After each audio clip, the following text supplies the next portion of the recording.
When the bombs were falling across the world on the morning of Saturday, October 23, 2077, people ran for the closest shelter. In the neighborhoods around Boston's Chestnut Hill Reservoir, residents raced for the fenced perimeter of Vault 81. Here they faced a military checkpoint, ensuring that only those with reserved spots were allowed inside. When the chosen few filed in and the door closed behind them, they could have hardly known how much danger they were in, nor how lucky they were to have the particular overseer they had. I'm the Irresolute Cartographer, and this is the story of Vault 81. Overseer Olivet had not been the original choice for the overseer of Vault 81. She had in fact replaced the previous candidate, Duncan, after he had fallen ill. The very notion that she had been selected for the job was something of a shock to Olivet. Unbeknownst to most of the general population, and even many at Vault-Tec, there were two types of Vault-Tec vaults, control and experimental. Though few in number, the control vaults were exactly what the public had been made to believe that the vaults were. A place for a small fraction of the country's population to ride out the bombs, eventually emerging to rebuild the world. The far more common experimental vaults were meant to take advantage of the contained populations to study various scientific and sociological theories. From Olivet's earliest briefings, it was clear that Vault 81 was an experimental vault with human testing in mind. Though she was qualified to be a vault overseer, she believed that her politics would have prevented her from getting the job of overseer of an experimental vault. She decided to stick with the job, though, in order to eventually turn state's witness against Vault-Tec. Soon she was drilling with the vault's science team, showing up whenever a test alert came through. When the final briefings began, it became clear that she would in fact be part of a team using innocent people as guinea pigs. Her science team was meant to test pathogens of varying rates of mortality on the unsuspecting population in the hope of creating a cure for all disease. In this briefing, she also learned that the government she had hoped would bring Vault-Tec down was deeply in league with them. She didn't know what to do. She had placed herself in an untenable position. She didn't want to run experiments on people. She couldn't blow the whistle, and she couldn't leave the project. There's no way they would have let her leave knowing what she did. She finally settled on sabotage. Early in the morning on the day of the bombs, Olivet received word of another supposed drill, but the tremor in the voice of the caller let her know this was the real thing. She got to the vault as quickly as she could, but instead of calling the rest of the science team, she destroyed the call list. As the sirens started, the locals started pouring in, 3 of the science team members among them. 2 of these 3, Doctors Jim Flint and Kenneth Collins, were local residents who had heard the same sirens as everyone else, while Dr. Burrow had been in the area in the hopes that a drill would take place. Olivet quickly shepherded these scientists into the hidden section of the vault and headed off to the atrium to welcome the other vault dwellers. Life underground began as well as could be expected. Residents were placed into positions befitting their skills, experience, and talents. Children attended school. The hydroponic section went to work, growing food to supplement the nourishment coming out of the food processors. The vault dwellers lived in a utopia, at least when compared to those citizens of Boston that remained on the surface, fighting for survival in an increasingly dangerous world. Behind the walls of the vault, a severely short-staffed science team was hard at work. They started Phase 1 experimentation immediately, creating serums and testing them on microorganisms and petri dishes. When these tests were complete, they would be able to move on to Phase 2 trials and test their serums on mole rats. In order to make up for the missing staff, Dr. Collins reworked a Mr. Handy robot in order to turn it into a lab assistant. He named this robot Contagion's Vulnerability Robotic Infirmary Engineer, or CVRIE. He loaded it with the works of great scientists and philosophers, and he provided it with a female personality based on an old girlfriend in Washington, D.C., and a woman he had had a fling with in Versailles. Soon the research team were calling the robot Curie, and they were treating her like a full member of the team. When they weren't running tests, working on Curie, or breeding and caring for the mole rat test subject population, the researchers watched the vault residents through a series of hidden viewports. They observed the population develop, attempting to determine where and when they would unleash their various contagions and cures. Once they confirmed the positive results of Phase 1 trials with the Overseer over the secret shared terminal, they moved on to Phase 2, mole rat trials. These mole rats were a bit strange, as was the kibble provided for their care. It appeared that these mole rats had been experimented on prior to their arrival in the vault. According to Dr. Collins, quote, "They're all unusually large, a few demonstrate bioluminescence. At least one appears more intelligent than normal," unquote. They created a control population that they segregated from the others, and they fed these mole rats from their own food. Just as they were starting the trials on the mole rats, Dr. Burrow attempted to prepare for the Phase 3 trials. On the normal side of the vault, there were spray nozzles meant to distribute whatever pathogenic material the doctors put together throughout the population. When Dr. Burrow attempted to spray a placebo, he found that the nozzles were inexplicably non-functional. When he contacted Overseer Olivet over their shared terminal, she told him not to worry about it, that she would take care of the problem, and further, that he shouldn't attempt to use the delivery system again without checking in with her first. This was the last contact she would have with the science team. Though she had been attempting to keep them in the dark about her plans to prevent human tests, she had reached the end of that road. It wouldn't have been long before they would start attempting human trials, and she wasn't going to let that happen. Rather than fight them on this point, she chose to simply stop checking the communications terminal that connected them. Though the science team initially attempted to get her to let them out of the research section, she didn't contact them. Eventually they gave up on ever getting out, but they didn't give up on their jobs. Whether they did so because they believed in their work or because they were without any other form of entertainment, we don't know. But these three scientists continued their research for years. Eventually, Dr. Flint died, followed by Dr. Collins, both of whom were entombed in lockers. Finally, in his old age, Dr. Burrow died of cardiac arrest. Curie carried out his will, cremating him and placing his ashes in an urn within the locker beside his colleagues. Though these three were gone, Curie continued their work over the coming decades, raising mole rats, testing diseases and cures. On the other side of the vault, generations came and went, completely unaware of the research section, completely unaware that they'd ever been in danger, completely unaware that they'd been saved by their overseer. The vault continued operating as an insular society closed off from the Commonwealth outside for 200 years. When Gwen McNamara took over the job of overseer, she discovered that the vault was in a truly poor state. Though the reactors and the structure were in generally good shape, the systems that kept them alive were crumbling. The vault dwellers had to embark on a long-term maintenance project to ensure that the vault would remain habitable. This project required materials that they didn't have on hand. Materials that they could only get from outside the vault. On the order of the Overseer, the vault reopened to the Commonwealth in 2277. The dwellers now met with Wastelanders, offering caps or admittance to the vault in trade for resources that they needed to keep the vault going. This admittance could be temporary or permanent depending on the circumstances. Despite near constant work for a decade, the vault was still suffering when the sole survivor of Vault 111 arrived in 2287. Before we move on to the sole survivors part in the story of Vault 81, we first must detail the inhabitants of the vault at that time.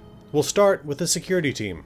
There were numerous members of the security team throughout the vault, but the only member for which we know the name is Security Chief Scott Edwards.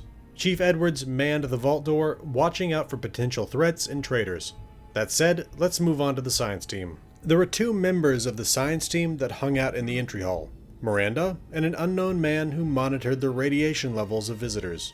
As for Miranda, she had a great distrust of outsiders. This is thanks to a woman, an outsider from Diamond City, who stole her heart and then her money. In the hydroponics lab, Dr. Priscilla Pinsky maintained the vault's all-important food supply and grew new versions of wasteland crops to increase their nutritional value and even decrease the radiation level of the imbiber. She also served as the guardian for a boy named Austin Ingle, who will feature heavily later in this story. In the clinic, Dr. Jacob Forsyth served as the resident physician, with Rachel working as his assistant. On to the maintenance team. Neil worked in the entry hall, always dreaming of and dreading the potential of life outside the vault.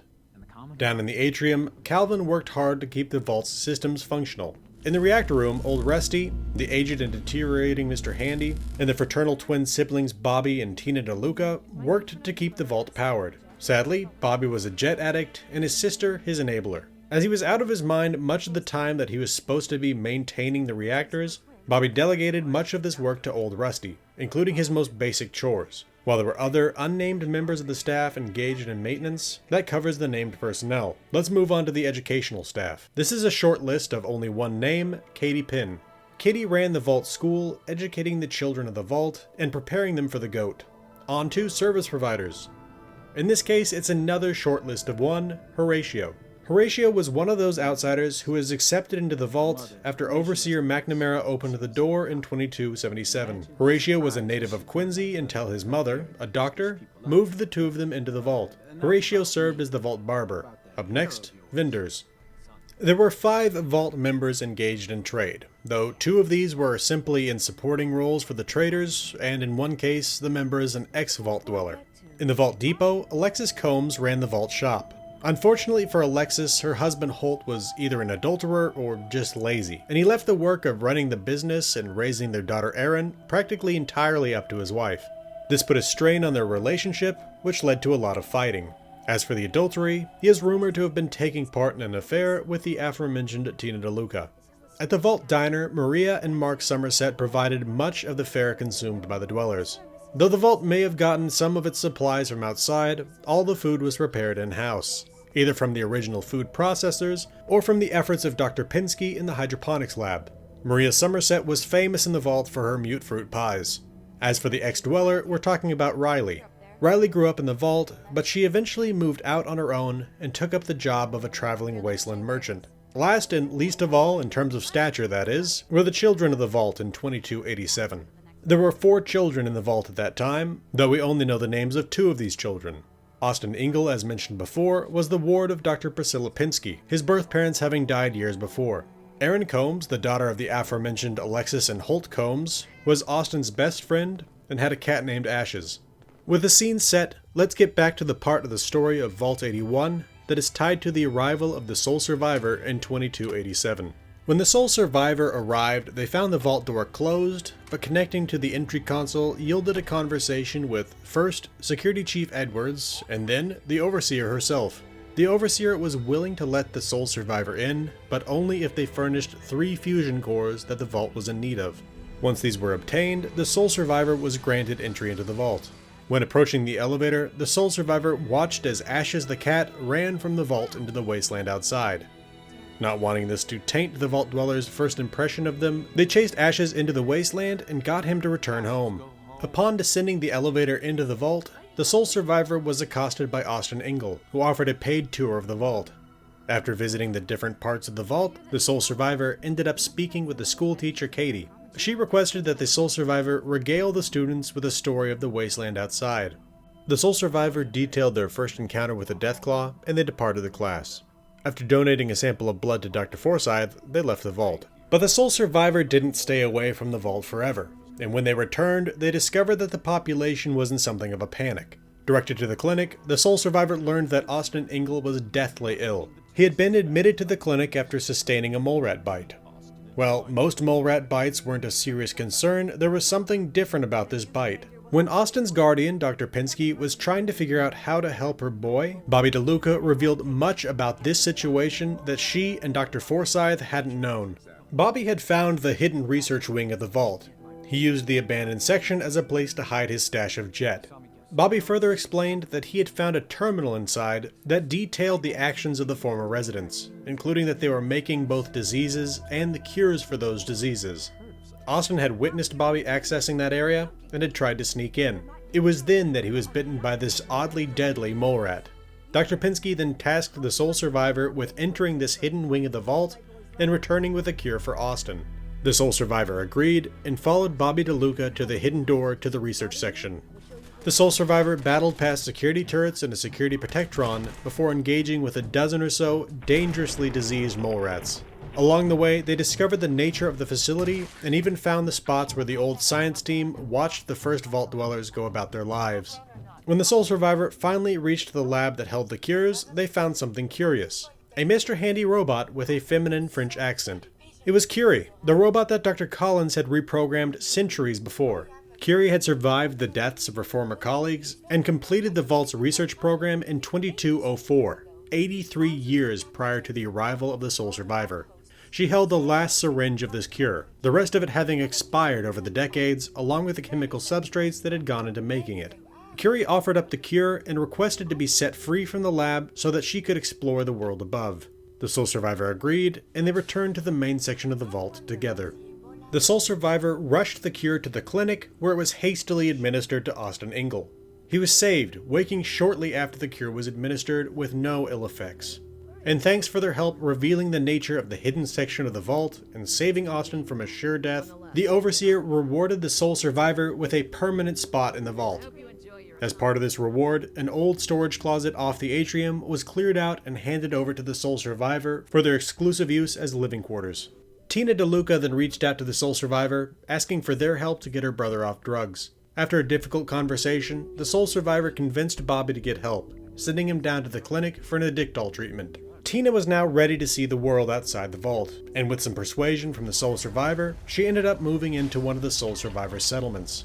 This would get her out of the vault, while still providing protection from the greater dangers of the wasteland. With her original purpose fulfilled, Curie wanted to see the world, and thus she asked the sole survivor if they could travel together. There's a lot more to say about Curie, but that deserves its own video. As for the residents of the vault, the events of those past few hours had changed a lot. First, those who had hated opening the door and interacting with outsiders had their minds changed. If this outsider would risk their life to save one of them from certain death, not all outsiders were necessarily bad. Second, the revelation of the other half of the vault meant that they would finally be able to get the maintenance under control. The systems of the two halves of the vault were interconnected. When the original research team encountered a problem with their food processor, the issue turned out to be on the other side of the vault. Now with a problem with the mole rats exposed, the maintenance team had a chance to get ahead of the issue. No matter how many fixes they made to their side of the vault, it wasn't going to hold, with the mole rats chewing their way through the systems on the other side of the vault. That pretty much does it for the story of Vault 81, but I have several things to say about this content before closing things out. First, many of the scientists who were supposed to be running human tests to create diseases and incredibly sophisticated medicine were still in school at the time of the bombs. Either Vault-Tec expected them to grow into their roles, or they were really just that short of staff. Second, it appears to me that Dr. Burrow ate some of the mole rat kibble. In a conversation with Overseer Olivet, Dr. Collins says, quote, "We noticed some weird stuff with the kibble provided for them. Burrow got pretty sick for a day or two. Don't ask," unquote. I don't know how else to take this. I don't know what was in that food, but I thought this was pretty funny. Third, there are at least a couple mistakes in the terminal entries. There's a log where Overseer Olivet refers to Dr. Kenneth Collins as Kevin, and he doesn't seem to notice, or more likely, it was a mistake on Bethesda's part, as the log only contained his first initial. Next, there's a log where they appear to say they're trying to fight a virus with an antibiotic. This doesn't work. Antibiotics only work on bacteria. The only excuse I can see for this is if they were trying to eliminate bacterial contamination while working on a virus, but I don't know if this is the case or not. Fourth, there are a couple of serious lore conflicts in the terminal entries. One terminal has an entry called Vault 81 Mission Statement. This entry says that Vault-Tec provided the research team with Curie. This is opposed by logs left by Dr. Collins that detail his repurposing of an old Mr. Handy to make Curie. I suppose it's possible that they had a standard Mr. Handy with some laboratory assistant programming, and Dr. Collins could have upgraded this Mr. Handy into Curie, but his logs do not bear that out. Along with this, in the terminal entries, the research team died separately over the years, with Dr. Burroughs dying in old age of cardiac arrest. The conversation with Curie indicates that they were all killed by mole rats. I don't know which of these is the correct end for the scientists, and both accounts were furnished by Curie. In games, I'm generally going to trust speech over text because of the game production process involved, but there's physical evidence to support the terminal entry, which includes Curie cremating Dr. Burrow and placing his remains in an urn in a locker next to his colleagues. Fifth, when battling through the research section, the sole survivor can easily catch the same illness that Austin has. It's nowhere near as dangerous to an adult as it is to a child, but it does still provide a -10 health debuff. The only way to cure this is with a cure provided by Curie, but there's only one dose. If the sole survivor does use it, Austin will die. It is not fun to avoid every mole rat attack, but it is possible. I recommend saving a lot. Another little bug to note here is that while Neil in the entry hall will initially praise you for helping Austin, he will subsequently treat you like you let him die. I don't know why this is the case, but I confirmed online that this is a known bug. Sixth, there are 2 repeatable quests in the vault. You can bring Dr. Priscilla Pinsky fertilizer, and you can bring Calvin tools. That being said, there is another bug to mention here. Once you have saved Austin, Dr. Pinsky will no longer buy fertilizer from you. Seventh, there's a railroad rail sign on the frame of the vault door that lists Vault 81 as an ally. I don't know of any direct interaction between these two organizations, but I thought this was interesting.